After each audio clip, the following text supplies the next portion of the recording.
বানাচ্ছি ধোকার ডালনা।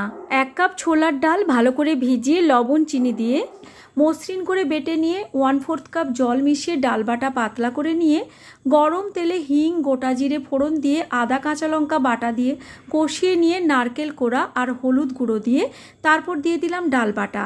এবার ততক্ষণ নাড়াচাড়া করব যতক্ষণ না শক্ত হয়ে একেবারে মন্ডের আকার ধারণ করছে। তারপর একটি বড় প্লেটের মধ্যে তেল ব্রাশ করে ডাল বাটা সমান করে স্প্রেড করে ঠান্ডা করে নেওয়ার পর ডায়মন্ড শেপে কেটে নিয়ে ডুবো তেলে লালচে রং করে ভেজে তুলে নিলাম। গোটা গরম মশলা, গোটা জিরে, তেজপাতা, শুকনো লাল লঙ্কা ফোড়ন দিয়ে আদা কাঁচা লঙ্কা বাটা, কাশ্মীরি লাল লঙ্কা, ধনে জিরে হলুদ গুঁড়ো দিয়ে কষিয়ে নিয়ে টমেটো, কাজু আর নারকেলের পেস্ট দিয়ে ভালো করে কষিয়ে নিয়ে লবণ চিনি দিলাম। গ্রেভির জন্য দিলাম গরম জল। এবার ধোকাগুলো যোগ করে দিলাম।